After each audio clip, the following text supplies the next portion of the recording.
So I'm speaking about the astrology of 9 July 2020 and what we might experience, or what can the astrology teach us about this day. It never stops. The stars, the planets, they're constantly rotating above us. The moving planets, the wandering stars constantly change shape and form in the sky and have different configurations. And the sky is ever present. It's one thing that we can always go out and peek up at. Stars and the corresponding constellations are constantly being activated by the moon and planets. And it's another type of astrology. You know, the moon moves through the zodiac every 28 days and is making trines and sextiles and oppositions and conjunctions to the fixed stars.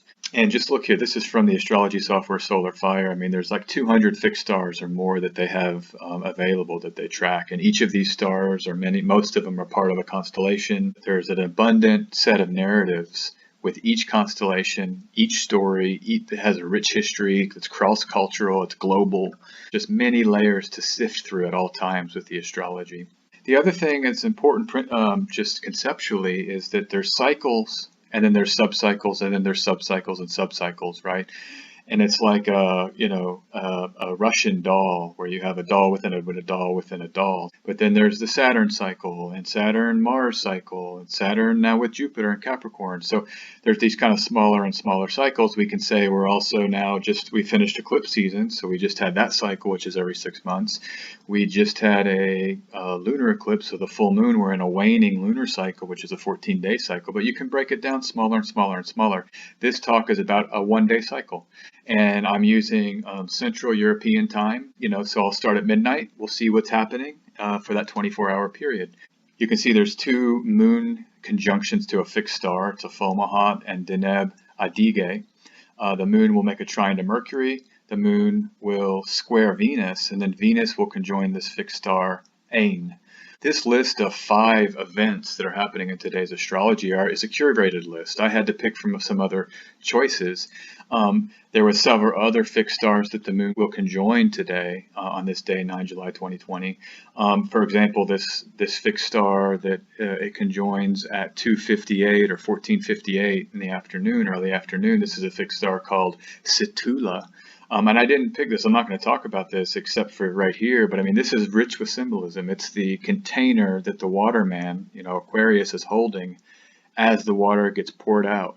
So that's really deep and rich with symbolism, right? And we're not going to explore it here. But the point is that there's so much happening. But we have to curate. Turn to this photography critic that I really like, this guy A.D. Coleman. He's someone that was influential in my life when I was studying photography years ago. And he's got this idea of redaction. He says the question of redaction, of putting in shape for publication, is therefore a crucial one. And he says that you go from a heap of photographs down to a whole. And that means, you're cutting out. It's about editing, was his theory. Photography is about editing. Astrology is about redaction as well. There's all of the planetary points that are happening in a given moment. And every astrologer must make these decisions, right? We've got to pick and choose. What planets, what points, what aspects are useful when translating meaning to others. And that's what we do. We're great translators of the sky, but no two practitioners are alike. In fact, there's astrologers I really like online. Some of the evolutionary astrologers, I really appreciate their work deeply. And they are talking about planets that are just not really on my radar very often. So no two practitioners are alike. And this is the great gift that an individual astrologer can give to the community and to other people, is our unique vision and our unique sort of creative act. Look at what's happening. 9 July 2020. Here we are, this moment in time. We've incarnated here. This is the timestamp. This moment is a heavy, mutable moment. You look at the major aspects I picked out here. Many are happening in Pisces. Venus is in Gemini, and then the moon is squaring Venus as Pisces to Gemini. So there's just a lot of mutability here, and it makes sense because that's where the moon is. The moon will be transiting in Pisces during this day. And we might think about just the general interpretive principle that mutability is about like shifting landscapes. And I think this lunar eclipse in Capricorn that just hit, Saturn is overcoming Mars in Aries. And in Capricorn, activating that cardinal axis. It was an intense eclipse. I know a lot of people on Twitter were saying, wow, that hit heavy. I know it hit heavy for me. We're having to regain our sort of stability and center. And then this Mercury theme with the aspects today, right? We have Gemini, both getting hit twice, and then Mercury trining the moon. So there's kind of a mercurial side to this day, and I think there's a planning element is what I have here. The point is, the big picture can be accessed from the particular, or we can start big and then drill down to the particular. Let's start. Moon conjunct Fomalhaut at 4:11 in the morning. 7:01 in the morning, Moon will conjoin Deneb Adige. Both of these are in early Pisces, 4 degrees 8 minutes Pisces with Fomalhaut, 5 degrees 36 degree minutes Pisces for Deneb Adige. So this is really early in the morning. Some of you might be awake. I probably will be asleep, but still, you know, when we wake up, this is the energy that's kind of will have been kickstarted in those early morning hours. Maybe this will influence your dream space. The thing here with the fixed stars, both of these fixed stars, and I'm in Robson, he's talking about Ptolemy here, and they're both associated with Venus and Mercury, according to Ptolemy. And so we have this, the moon hitting two stars with Venus-Mercury energy. And remember, Venus in the sky right now is in Gemini, ruled by Mercury. Mercury is in Cancer, ruled by the moon. So there's this kind of loop here with these three planets. And you know, one way to look at the fixed stars is we can go to the constellation and try to get a story and see how that story might apply. And the Cygnus constellation is where the Deneb Adige star is. And this is a really cool story when Jupiter was in love with Leda and he was trying to visit her. He turned himself into a swan. He was being pursued by Venus, but he turned himself into this swan and he wanted to fly to Leda, to his love, trying to get protection from the pursuer. You know, and so there's themes here of changeability and adaptability, right? Mercury, putting on a new suit or a new location, shifting in your environment, shape-shifting. The moon is also very changeable, right? It can go from one condition or state to the next very quickly. And also the idea of seeking protection in love. You know, we do things for love, we change for love. And I think that can be a good thing sometimes. You know, someone kind of calls us to rise up and you build something with another person that changes you. So that's how we're starting the morning, with this energy of protection and adaptability and love, fueled by love. And the constellations are always beautiful to look at. Fomalhaut is the mouth of the fish, or the eye of that southern fish. It's a royal fixed star, which I think always adds a tint of regalness to the moment. It's a famous artist. You can get these online. It's wonderful to have this book in the public domain, and any astrology book in the public domain, where you can have this lovely artwork and it's accessible and usable. Sidney Hall's book of illustrations of the constellations. They're beautiful. They're lovely. You can find them on Google Images. And you can just see the swan there, right? It's a beautiful swan. The wings are spread, seeking love. From that place of protection, that lunar protection and that Venusian love. Here's the chart of the moon trine Mercury. This is going to come at 7:34. There's this pressure in the cardinal signs, and I think that pain can often come from this kind of pressurization. But remember, pain gets us going. It's like getting shocked out of bed or someone throwing cold water on me in the morning. I'm going to jump up, try to clean myself up, and then get going for the day. And Mars overcomes Mercury. So I think this is kind of the great conundrums of this particular moment. Mars is winning. It's earlier in the zodiacal order. I think there can be a tendency to fight here, or get caught up in fighting that you don't want to be in. So I would just say, don't take the bait. You know, if I find myself in a dynamic that's a little strange, I'm going to try to pull back or de-escalate.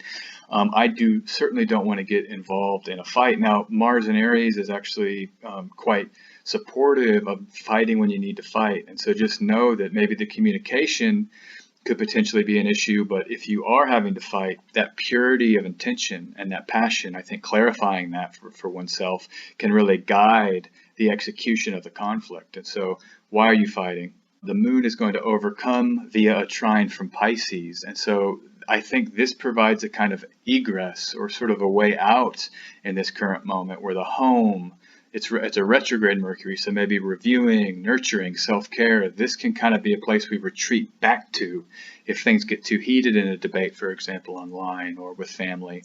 These kind of nurturing lunar elements can really augment difficulties with Mercury, and right now as Mercury is stationing. So the last two aspects I want to talk about are Venus conjunct Ain at 8 degrees 44 degree minutes Gemini. That's at 9:31 in the morning, so a couple hours after the moon Mercury trine completes. And then moon will square Venus at 8 degrees 48 degree minutes of Pisces and Gemini. I just want to consider these together, consider the moon activating this Venus Ain conjunction, fixed star Ain conjunction. And because at the time that the moon activates via square, Venus and Ain will still only be 4 degree minutes apart. And remember, the moon's the great activator of fixed stars and planets. And so we have this moon activating a planetary conjunction with this fixed star. Now, Ain is in the face of the bull. So Aldebaran is the great fixed star, one of the most important fixed stars of the sky. That is the bull's right eye. We're talking about the left eye of the bull, which actually the moon can signify the left eye. And this star, Ain, is actually part of a group of stars. Hyades, Hyades. The Hyades, they were the 7 daughters. They had this great sisterly love, and so they were rewarded by being placed into the sky. I think that's actually where we can go with this delineation. Also, Ptolemy associates this group of stars with Saturn and Mercury, and he says there's a fierceness, Robeson, that there's a certain fierceness that can come with these stars. So I'm thinking about fierce love here. This is Venus conjoining Ain. How can we sort of defend our love or be steadfast in our love, right? We have Saturn being associated with these stars, and this is a great bull of the sky, and so there's power, drive, and force that comes with that bull. So I think also the mercurial side might give us an invitation to do work in the afternoon. We might have an ability to settle in with some bouts of writing, some stretches of thought where there can really be some attention given and some disciplined effort with some mercurial activity. Remember, Mercury is now in the degree of its direct station, so Mercury is actually extra powerful. So things that this station is trying to elicit are probably coming to the fore right now. Maybe there's a message you need to send or a note, and again, I think that getting our bearings and footing after those intense eclipses, it's a time now to sort of get our head on straight. And also remember, Venus is now direct. Venus is now moving, a little more quickly in the sky. So Venus might empower access for that kind of creativity or maybe nonlinear thinking or at least beautification of the thought.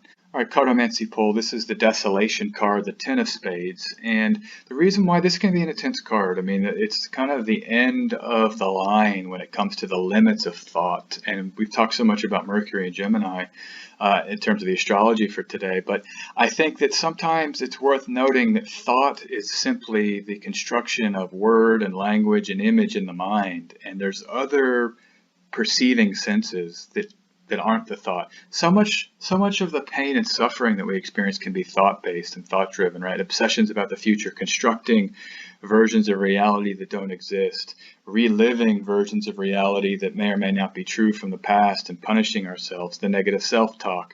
And that's really what I would focus in on here, because the sun is the self. It's the great perceiving part of consciousness. It's sort of this higher perceptive consciousness, the light of the mind, whereas Mercury is that real particular and sort of granular consciousness. And often when you bring those particulars, and it can distract from the self, we can sort of punish it or filter it through the things that are wrong. The persnickety, nitpicky side of thinking can really be painful.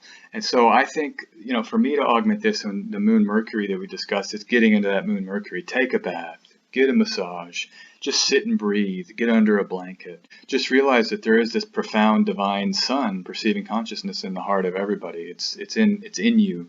And so letting go, or even meditating, watching those thoughts pass, the mercurial punishment, let that flow in and out of this solar consciousness that holds those particular thoughts. All right, as always, you can book a donation-based astrology reading with me.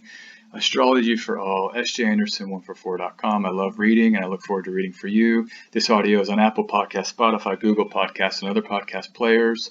Find it there if you like, and you can follow me on Twitter and Instagram at sjanderson144.